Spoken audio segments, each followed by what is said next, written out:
வானத்தில்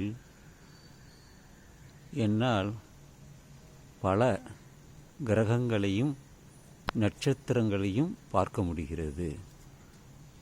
நாம் பார்ப்பது முதலில் ஒன்று மேற்கே கீழ்வானத்தில். அடுத்தபடியாக நாம் பார்க்கிறோம் ஒன்று, இது ஜூபிட்டர். தலை உச்சியிலே ஒன்று தெரிகிறது. இது ஒரு நட்சத்திரம்.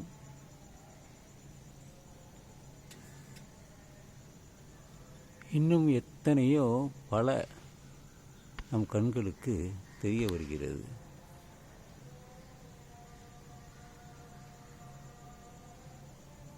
இது அமாவாசை என்றால் இன்னும் வெளிச்சம் இல்லாமல் இருந்தால் இன்னும் பல நட்சத்திரங்களை, பல கிரகங்களை நம்மால் காண முடியும். அந்த அளவிற்கு நமது கண்ணின் பார்வையும் அதன் தொலைதூரத்திலும் இங்கே ஒரு நட்சத்திரம் தெரிகிறது.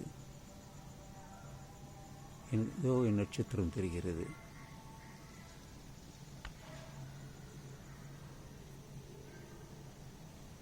அது மேகத்தில் மறைந்துவிட்டது. இப்படி வானத்தில் பலவற்றையும் நாம் தெரிந்திருந்தால் அதை ரசிக்கவும் முடியும். அதை பற்றி அதிகமான தகவல்களை நாம் தெரிந்து கொள்ள முடியும். எத்தனையோ கோடிக்கணக்கான நட்சத்திரங்கள்,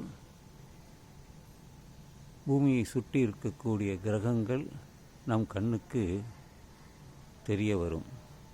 அதை பற்றி சரியான புரிதல் இருந்தால் நமக்கு அதிகமான தகவல் கிடைக்கும். அதுவும் தெரியாமல் நாம் வெறுமனே பார்த்து கொண்டிருக்கிறோம். இது என்ன ஏது என்று எதுவுமே தெரியாமலே இருக்கிறோம்.